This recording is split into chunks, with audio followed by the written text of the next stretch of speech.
El estar aquí en este momento para nosotros es muy importante. Nuestras relaciones con Francia siempre las hemos considerado prioritarias. Francia ha sido parte fundamental de nuestro crecimiento como nación desde la época de la independencia. Por eso tal vez es de los países que más he visitado yo como presidente.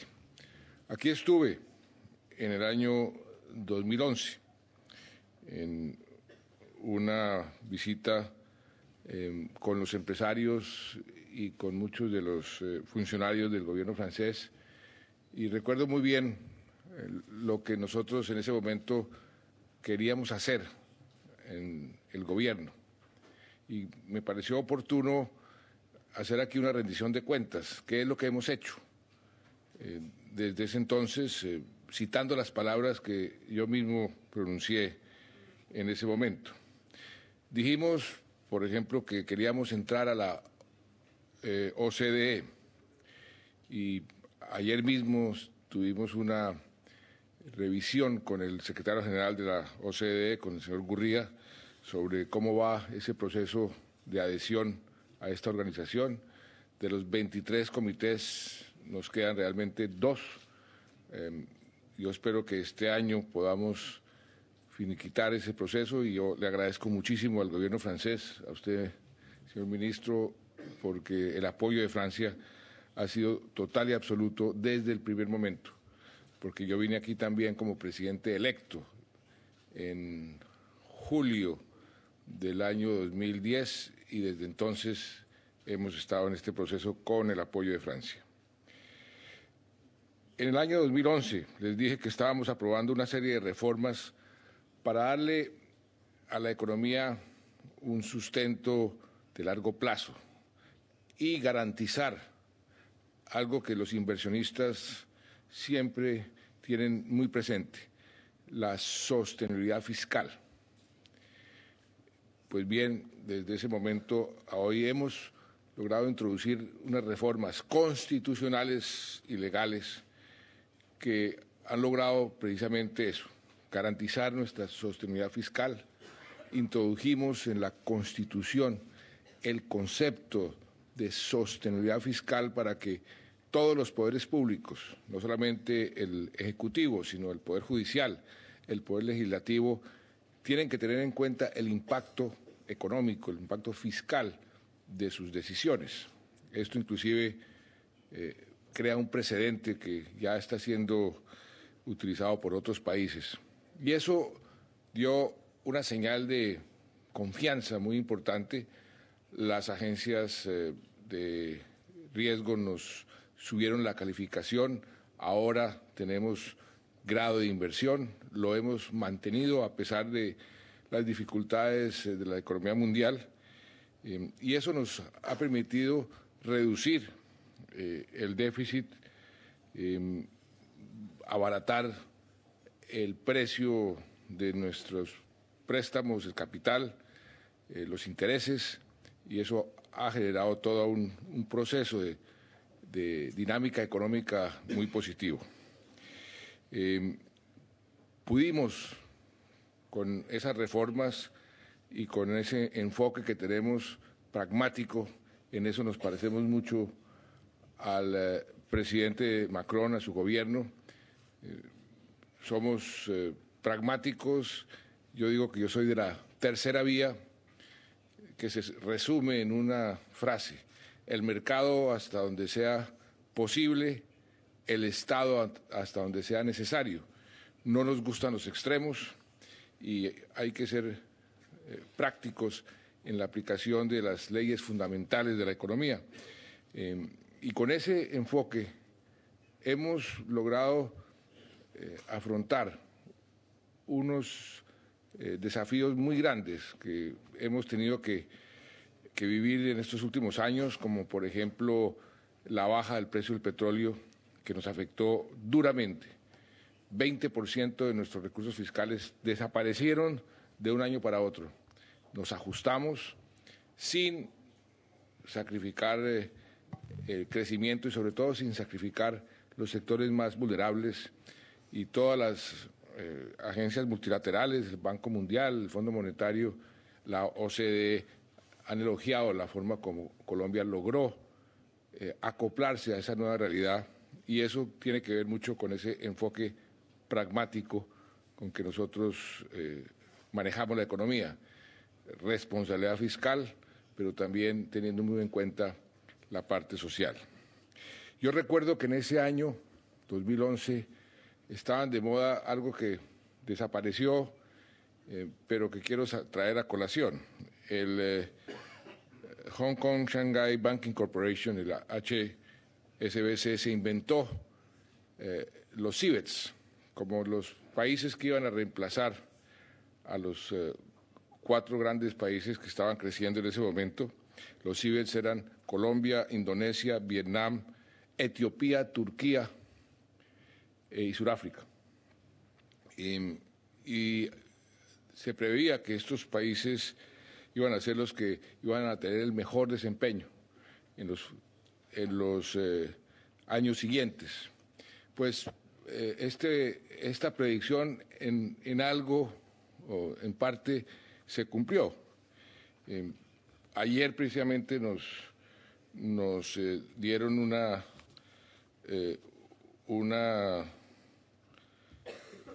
información, la OCDE. Aquí no está aquí está. Miren, esto fue ayer que me la dio el señor Gurría.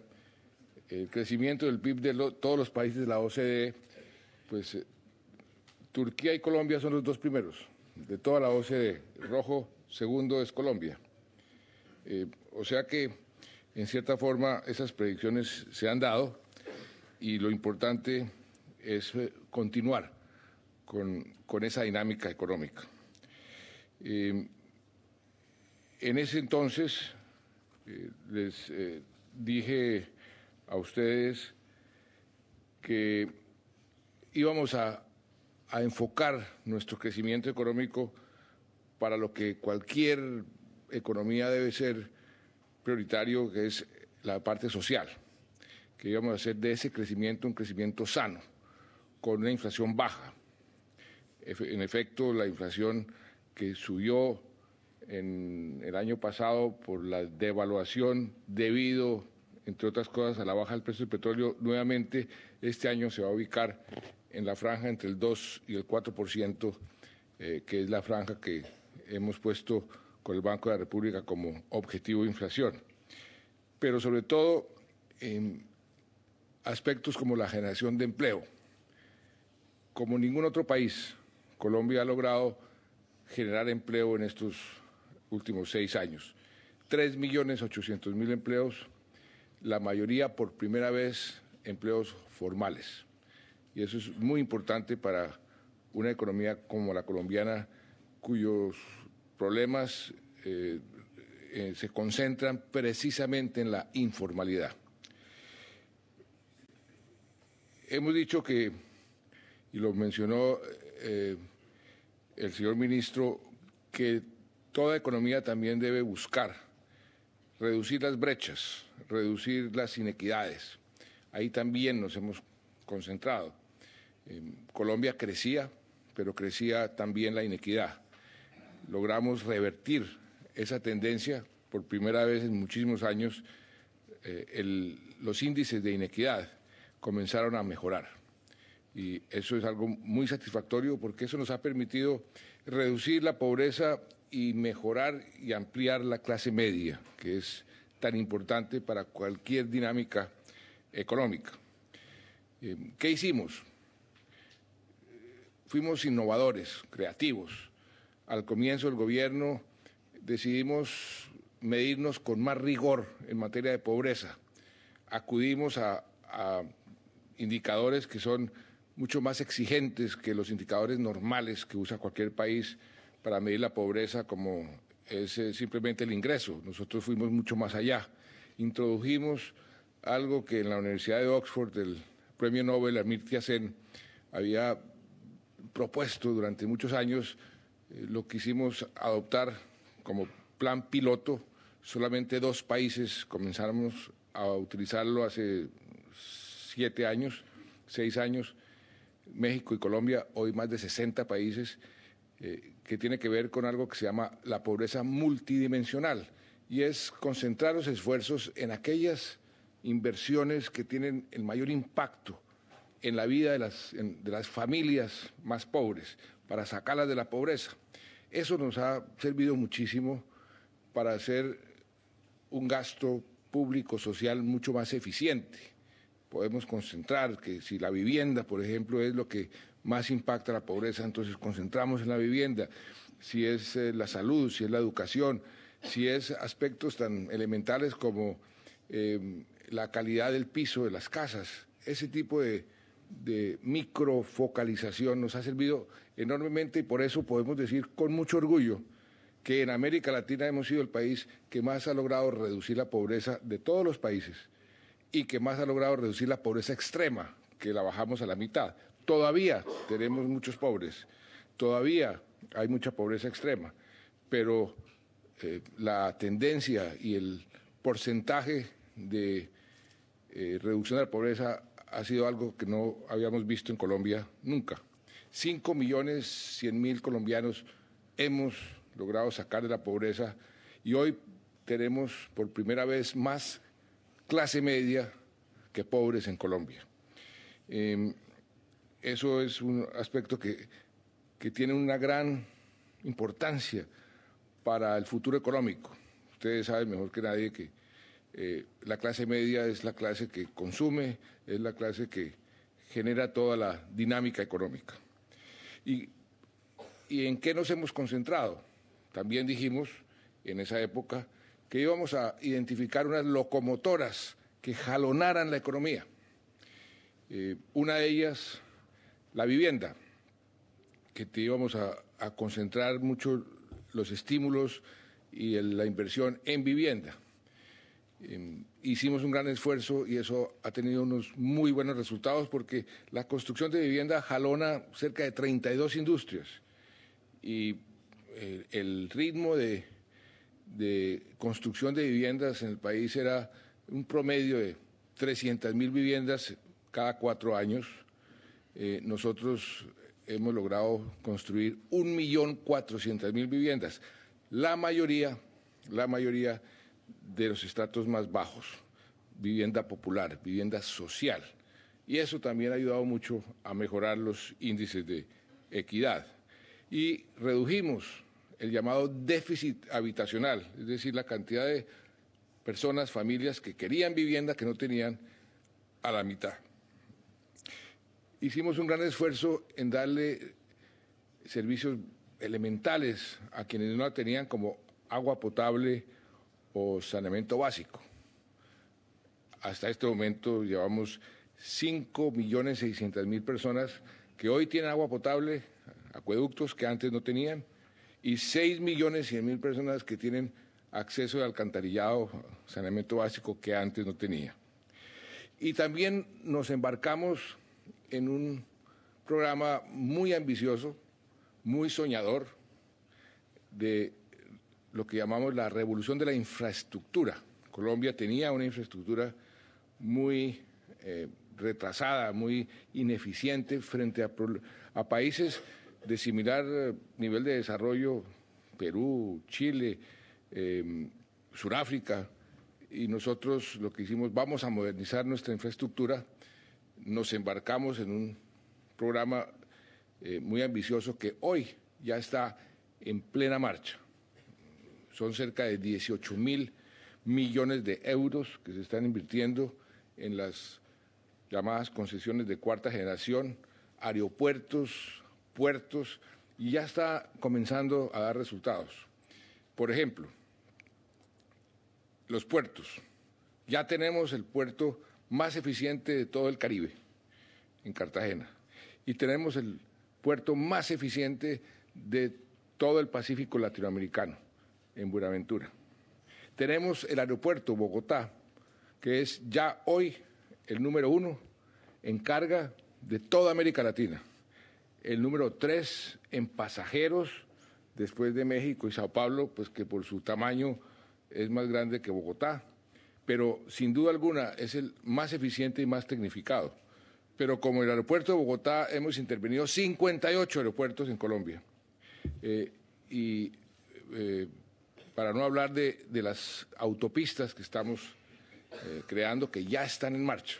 El país por primera vez se va a conectar desde Venezuela hasta Ecuador y se va a conectar también de oriente a occidente. Están en plena marcha, son inversiones muy grandes, con viaductos, yo decía al principio del gobierno que por qué no podemos hacer como los franceses, autopistas maravillosas, con túneles, con viaductos. Creo que tenemos la capacidad, la misma ingeniería, y eso es lo que hoy estamos haciendo. También les dije en ese año 2011, aquí en París, que íbamos a invertir en aquellos sectores que iban a garantizar un crecimiento en el largo plazo. Infraestructura, como les acabo de mencionar, era uno. Lo otro era la educación. El país que no invierte en educación no va a tener futuro. ¿Y qué hicimos? Lo primero que hicimos fue convertir la educación en el primer sector de todo el presupuesto. Nunca antes en Colombia la educación ha ocupado el primer lugar en el presupuesto. Siempre era defensa, seguridad, otros sectores. Pues la educación lleva 4 años siendo el sector más importante en nuestro presupuesto y la diferencia con los otros sectores va creciendo año tras año. ¿Qué estamos haciendo con esos recursos? De que decretamos la gratuidad en la educación en los colegios públicos del grado 0 al grado 11. Introdujimos algo muy importante que tiene un gran impacto social. Es más, hay premios Nobel que se han ganado, uno en particular, el premio Nobel por probar que la inversión social más rentable que puede hacer cualquier país es en su primera infancia, desde el momento en que el bebé está en la barriga de sus mamás hasta el momento en que llega al colegio. Nosotros lanzamos un programa de primera infancia con un tratamiento integral a los niños. Ya llevamos 1.200.000 niños en centros especializados para que cuando lleguen los niños al colegio no lleguen con una desigualdad o con retrasos por desnutrición, por maltrato, y eso también ha tenido un efecto muy importante. Y hemos logrado aumentar el acceso a la educación superior, que es también otro aspecto muy importante de la educación de cualquier país. Lo encontramos en el 37%, nos propusimos subirlo al 50%, ya vamos en el 51,5% y esperamos terminar el gobierno el año entrante con cerca del 56-57%. Pero no solo eso, también nos propusimos hacer una revolución en la infraestructura educativa. Todos los países de América Latina, todos, sin excepción, en los años 60, 70, para poder tener más educación, como no tenían los suficientes colegios, comenzaron a hacer turnos. Entonces un colegio tenía 1, 2 o 3 turnos para poder tener más oferta educativa. Y la mayoría de los países se quedaron ahí. Entonces comenzaron las diferencias. Los colegios privados tenían un turno de más horas, 8 horas, 9 horas, o inclusive países como Corea, 12 horas o 13 horas. En cambio, países como Colombia tenían 5 horas. Y ahí comenzaban las inequidades a crecer. ¿Qué estamos haciendo nosotros?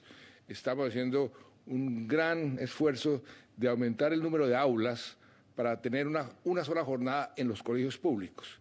Y estamos construyendo 30.000 aulas. Ya tenemos 20.000 y en los próximos 10.000 las vamos a construir de aquí a terminar el gobierno. 30.000 aulas que si hubiésemos mantenido el ritmo de crecimiento de aulas que llevábamos en los últimos 10, 15, 20 años, nos hubiera tomado 80 años. O sea, vamos a hacer en 3 años lo de 80 años. Y eso ya está en plena evolución. Quisimos también al mismo tiempo de la infraestructura física, también una infraestructura tecnológica. Nos propusimos, yo les anuncié aquí en el año 2011, vamos a hacer un esfuerzo para conectar todos los municipios de Colombia, son más de 1.100 municipios, con fibra óptica y banda ancha. Allá en Colombia me decían que eso era imposible, que no lo íbamos a poder lograr, que para qué prometía lo que no iba a poder cumplir. Pues hoy puedo decirles que están conectados todos los municipios de Colombia con fibra óptica y banda ancha. Pero no solo eso, sino que estamos entregando computadores, tabletas a todos los niños, colegios y familias más necesitadas, porque eso ya se volvió un elemento básico de educación, de conectividad. Y, por ejemplo, cuando llegamos al gobierno, el número de niños por computador que había en Colombia era de 24 niños por computador. Hoy ya vamos en 4, de 24 a 4 niños por computador, y yo espero que al terminar el gobierno eso podamos bajarlo a 3 o de pronto hasta 2 niños por computador. Lo que eso significa en productividad, en educación, es algo muy importante, y el gran desafío que tenemos es cómo vamos a utilizar esa infraestructura, esa conexión tecnológica del país para mejorar nuestra educación, nuestra medicina, todo lo que ustedes saben mejor que yo significa el uso de la tecnología para el desarrollo. Nos propusimos también mejorar la calidad de la educación. Colombia estaba en el último lugar de los países que se miden en las pruebas PISA, precisamente las que hace aquí la OCDE. Estábamos de último en América Latina. Nos concentramos en ir mejorando la educación. En las últimas pruebas ya estábamos de cuarto, pisándole los talones a Costa Rica y a Uruguay, y cerramos muchísimo la diferencia con Chile, que es el campeón en América Latina de calidad de la educación, y nuestro propósito es ser el país mejor educado de América Latina en el año 2025. Y yo creo que si seguimos con esa tendencia vamos a poder lograrlo. ¿Cómo? Mejorando la calidad a través de programas también muy innovadores, como por ejemplo uno que nos copiamos de Inglaterra, en donde los profesores van a las clases, a las aulas más alejadas del país, en los colegios más atrasados, y enseñan in situ, ahí en el sitio, a mejorar a los compañeros, a los docentes, su forma de enseñar matemáticas, ciencias, y eso ha tenido un efecto muy importante. En términos de salud, declaramos la salud, primer país que lo hace, como un derecho fundamental. ¿Para qué? Para que ningún papá o ningún hijo pueda ver a su mamá o a su hija morirse porque no tiene los recursos para poder pagar la medicina o la enfermedad de su ser querido. Logramos cobertura universal en el sistema de salud y equiparamos los beneficios.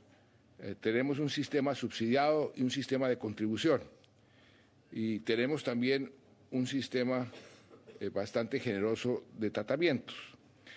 Y hoy, de acuerdo a la Organización Mundial de la Salud, Colombia es uno de los países que tiene un sistema de salud más completo, y esa medición la hace la Organización Mundial de la Salud con base en 3 indicadores. Cobertura, tenemos cobertura universal. El número de tratamientos que el sistema cubre, tenemos uno de los más generosos, de los más amplios. Y el porcentaje del ingreso de la familia que le toca pagar por la salud de la familia es de los más bajos. Entonces, bajo esa medición, Colombia hoy aparece en la Organización Mundial de la Salud como los países con mejor sistema de educación. El gran reto ahí es mantenerlo viable fiscalmente, y tenemos que estar muy pendientes de que el sistema sea viable fiscalmente. Pero hemos hecho unos avances muy importantes que también han tenido un gran efecto en lo que les mencionaba, los indicadores sociales, de ampliar la clase media y de reducir la pobreza. En esa época, 2011, aquí les dije, vamos a hacer un esfuerzo grande por ser un país amable a la inversión extranjera. Eso quiere decir aburrido, un país predecible. Entonces nos hemos vuelto, creo, y esperamos cada vez más aburridos. ¿Aburridos en qué sentido? En que Colombia sea predecible, tenga reglas de juego claras. Hemos tenido traspiés, hemos tenido problemas, tenemos una democracia que respeta las autonomías de los poderes públicos. A veces las Cortes toman decisiones que a los inversionistas no les gusta, que al gobierno no les gusta, pero tenemos que respetar las democracias, como decían, son sistemas imperfectos, pero que cada vez tenemos que administrarlos. Ahí nosotros respetamos eso, pero hemos querido establecer unas reglas claras para que los inversionistas sientan cada vez un país que tiene garantías jurídicas a disposición de los inversionistas. Y en ese sentido hemos también hecho un gran esfuerzo para ampliar los mercados. Cualquier inversionista que va a cualquier país lo que quiere es mercado. Cuando comenzamos el gobierno teníamos 800.000 millones de consumidores a nuestra disposición. Hoy los hemos duplicado por los tratados de libre comercio que hemos tenido hoy con la Unión Europea, con Estados Unidos, que antes no teníamos. Y uno muy importante es la Alianza del Pacífico. Son los 4 países más dinámicos, con las mejores economías, con las economías más fuertes de América Latina, que decidimos precisamente el año 2011 unirnos y hacer un ejemplo de integración en América Latina desde la época de Bolívar. Estábamos hablando de la integración y las integraciones no funcionaban por la burocracia, por 1000 razones, por la diferencia en visiones de cómo progresar, diferencias en cómo avanzar en materia de integración o en materia económica. Pues nos juntamos estos 4 países y dijimos, vamos a hacer una integración pragmática, práctica, con el sector privado liderando esta integración. No vamos a crear burocracia, vamos más bien a escuchar al sector privado para que nos diga qué es lo que el sector privado necesita. Y nosotros como presidentes vamos a ir acogiendo esas sugerencias. Pues eso ha resultado de gran utilidad y por eso podemos decir hoy que este proceso de integración, que no tiene un solo burócrata, es el proceso de integración más exitoso que ha tenido América Latina en su historia. Yo regreso a Colombia mañana y la semana entrante tenemos la cumbre de la Alianza del Pacífico que Colombia está presidiendo este año y ahí vamos a profundizar aún más esa integración. Ya opera el libre comercio entre estos 4 países y ya opera la libre circulación de personas, ya opera el mercado integrado de las bolsas, ya, por ejemplo, los fondos de pensiones de México puede ir a invertir a Colombia como si fuera inversor en el propio México. Entonces, cada vez nos estamos integrando más, cada vez está volviendo más interesante. Los 4 países unidos son igual o mayor en este momento más que Brasil. Seríamos la 7ª o 8ª economía del mundo. Y en eso seguiremos avanzando. Y por último, por supuesto, está el gran dividendo de la paz. En este momento, miren qué coincidencia, qué feliz coincidencia. Yo llegué a París hace 2 días, el día más largo del año en París, más caliente también. El Día de la Música, nos recibieron, el presidente Macron nos recibió con música allá en el Palacio del Liceo. Todo París estaba alegre, gozando de la música. Pero hoy hoy, 23 de junio, Dios mediante, las Naciones Unidas allá en Colombia van a declarar que las FARC entregaron el 100% de sus armas, se las entregaron a las Naciones Unidas. Es decir, hoy las FARC, las Fuerzas Armadas Revolucionarias de Colombia, la guerrilla más poderosa, más antigua de América Latina, deja de existir.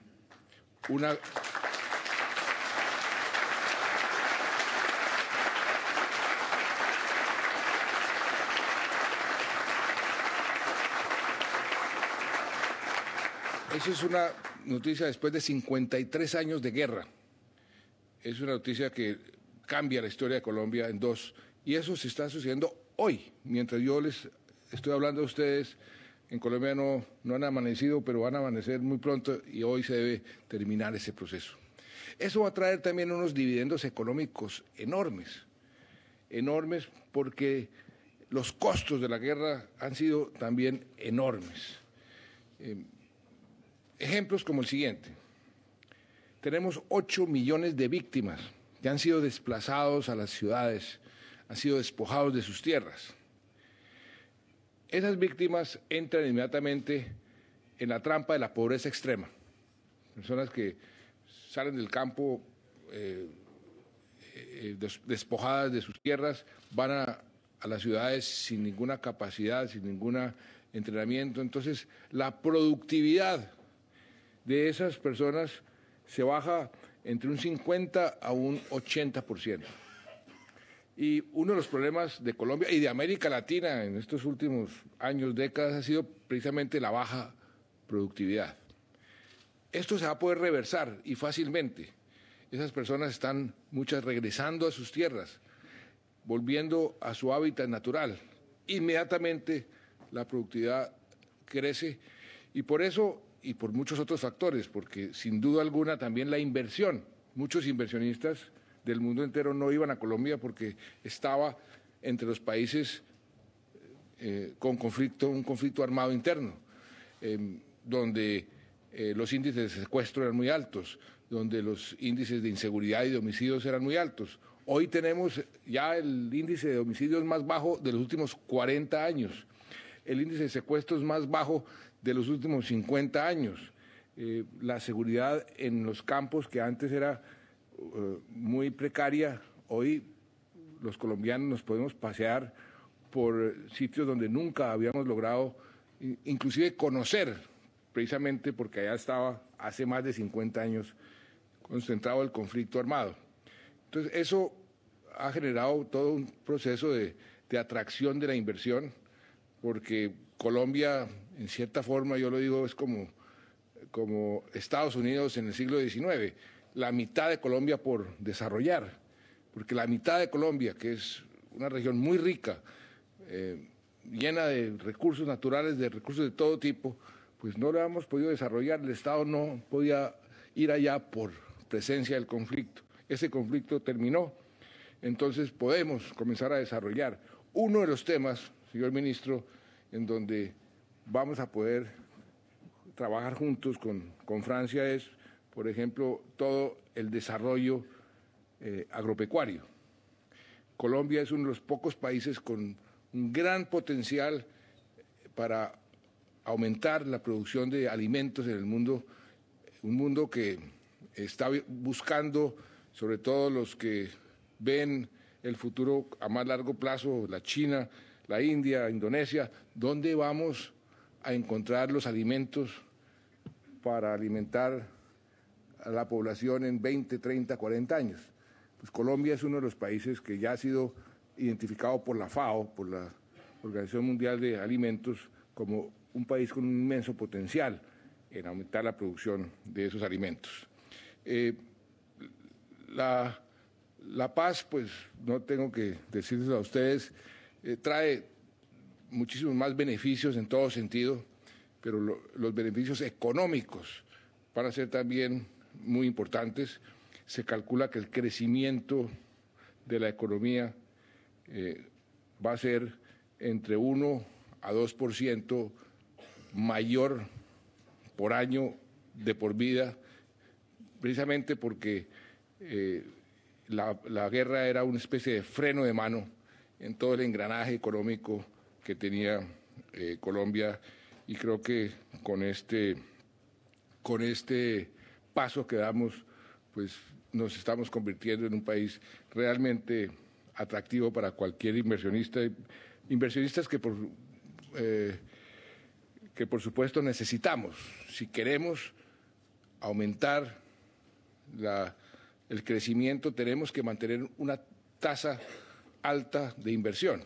Hemos logrado, en medio de la guerra, a pesar de todos los problemas, hemos logrado aumentar la tasa de inversión. Hoy tenemos la tasa de inversión más alta de toda América Latina, cercana al 30%. La recibimos en el 21, 22%.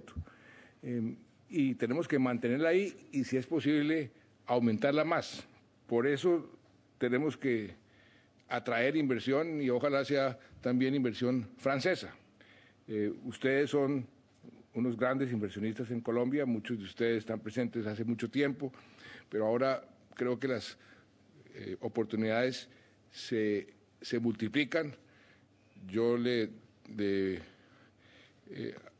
anuncié al presidente Macron que la semana pasada no solamente habíamos aprobado en el Congreso, en el último debate, el Tratado de Cambio Climático, donde estamos nosotros totalmente comprometidos, entre otras cosas porque somos uno de los países más vulnerables del planeta frente al cambio climático. Somos un país muy rico en biodiversidad, el más rico de todo el planeta por kilómetro cuadrado, segundo más rico en términos generales después de Brasil, y la biodiversidad es muy susceptible al cambio climático. Pero no solo eso, tenemos agua como pocos países. Los páramos, que son la fuente de agua, donde se produce el agua, el 50% de los páramos en el mundo está en Colombia. Tenemos que cuidarlos.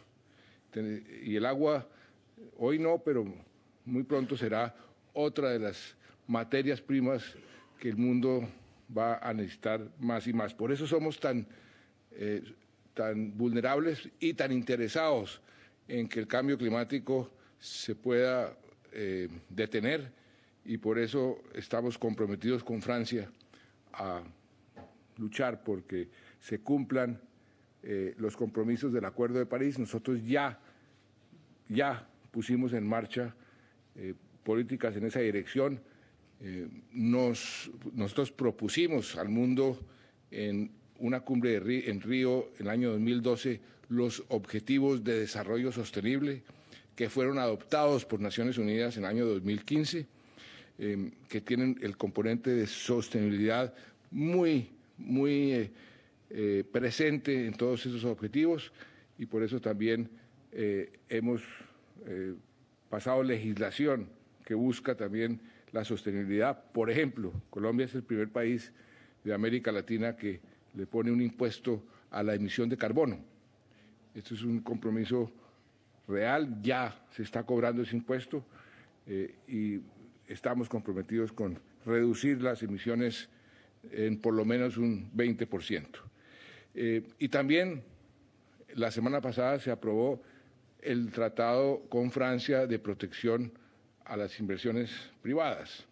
Eso se aprobó en el último debate el viernes pasado, es decir, hace 8 días.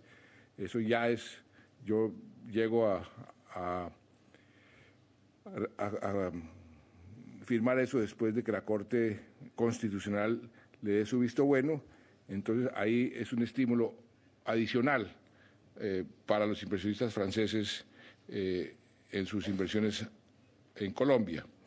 Vamos a presentar el próximo 20 de julio, próximo a la legislatura, el ministro de Hacienda aquí presente así me lo ha dicho, el tratado de doble tributación con Francia, de manera que ahí están todas las herramientas, todos los instrumentos para poder tener una relación cada vez más fuerte, que ya de por sí lo es, con Francia y con los inversionistas franceses. Y para terminar, Colombia pues ha dado muestras de tener una economía estable, Nosotros hemos tenido la economía más estable de toda América Latina durante todo el siglo pasado y este siglo no hemos tenido sino 2 años de crecimiento negativo en los últimos 100 años. En el año 1999 me tocó a mí como ministro de Hacienda sacar al país en ese momento de esa recesión y en los años 30, en la Gran Depresión, nunca en ninguna otra circunstancia hemos tenido crecimiento negativo. Estamos liderando los indicadores económicos y sociales de reducción de pobreza, de inequidad y de crecimiento económico en la región. Y creo que ahora con la paz pues tendremos más oportunidades. Hay un lema, un eslogan que decimos nosotros que con paz haremos más. Con paz y con los inversionistas franceses haremos muchísimo más. Muchas gracias.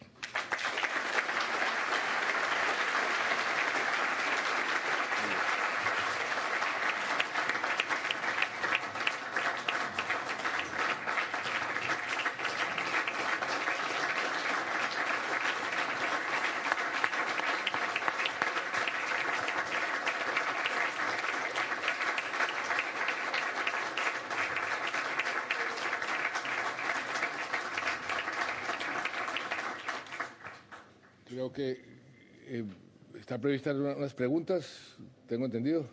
Sí, eso le quería preguntar, señor presidente, si le queda un tiempito para algunas preguntas. Sí, con mucho gusto. Bueno, vamos a. Je propose qu'on prenne 2 ou 3 questions. Je propose que tomemos como 2 o 3 preguntas. Del vicepresidente de Alstom Transporte, que entre otras cosas es el proveedor del tranvía de Ayacucho en Medellín, que usted nos hizo el honor de inaugurar el 16 de octubre del 2015, si mal no recuerdo. Después del vicepresidente de Safran, que entre otras cosas es el proveedor de los motores de la mayoría de los aviones de Avianca, y después de la señora vicepresidenta de Suez, que está a cargo del agua y del alcantarillado de Cartagena y de Palmira en el valle del Cauca. Pues. Monsieur le Président, vous ne serez pas étonné que je vous pose une question sur le métro de Bogotá. Señor presidente, no le extrañará que le haga una pregunta sobre el metro de Bogotá, porque como bien sabrá, trabajamos sobre este proyecto con mucha confianza con su administración y con los equipos municipales de la ciudad de Bogotá. Mi pregunta, por lo tanto, es sencilla. ¿Será que esta vez sí es la vencida y el calendario sí nos va a permitir esperar el lanzamiento del proyecto de aquí a finales de este año? ¿Estaría usted de acuerdo con la idea que para estructurar este proyecto se podría considerar un contrato global, es decir, un contrato que llamamos turnkey, llave en mano, que le permita al proveedor garantizar los plazos y la conformidad con el presupuesto?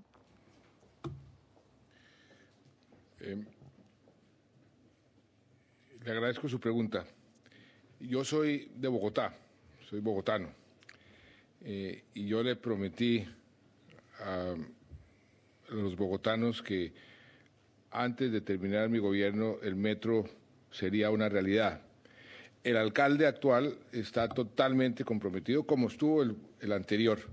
Ahí hubo una demora porque precisamente muchos técnicos franceses nos sugirieron que en lugar de hacer el metro subterráneo lo hiciéramos por arriba, aéreo.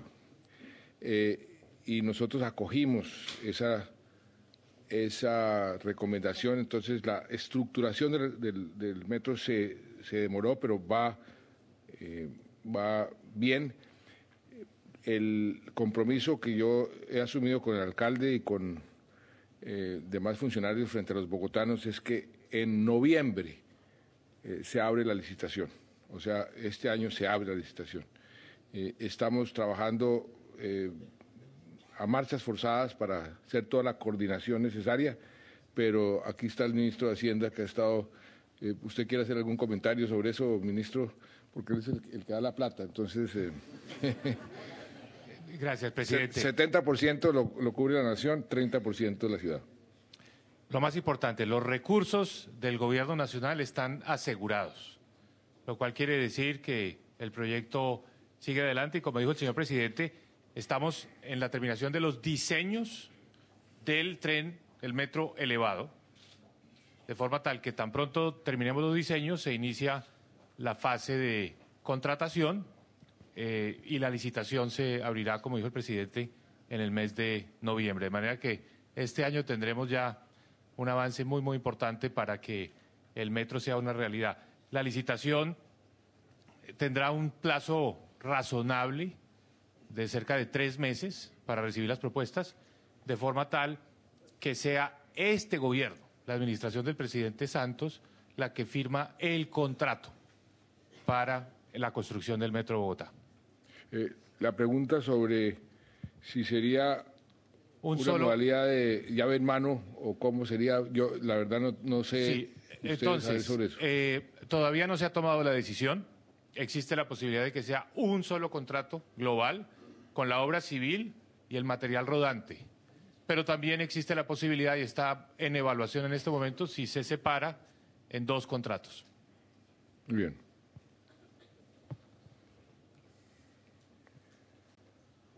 Monsieur le Président, je vais prendre un peu d'altitude par Señor rapport au métro. presidente, voy a tomar un poquito de altura frente al metro para hablar de la aeronáutica y del espacio como representante de Safran y presidente del GUPRO GIFAS, que representa al sector aeronáutico y espacial en Francia. Tuve el honor de visitarlo con el presidente, el comisario Tajani, para hablar de la misión Mission for Growth y hablar con usted de la innovación, el progreso y la formación excepcional de los ingenieros colombianos. Y en aquella ocasión, usted nos habló de los clústeres y de su lógica de semillero para desarrollar campos como la aeronáutica, la industria espacial y la defensa en Colombia. Aquí va mi pregunta.